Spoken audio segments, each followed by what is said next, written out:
India முழுவதும் முன்னெடுக்கப்படும் சமூக நல திட்டங்களின் பிதாமகன் அண்ணாதான்.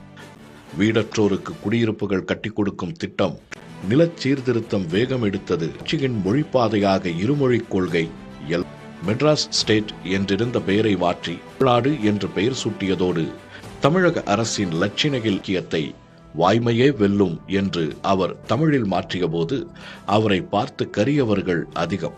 எப்போதும் மிகுந்த தன்னடக்கத்தோடு பேசும் அண்ணா தன்னுடைய மரணத்துக்கு சில காலம் முன்பு சொன்னார், என்னுடைய முன்னெடுப்புகள் சிலருக்கு கோபத்தையும் ஆத்திரத்தையும் தருகின்றன.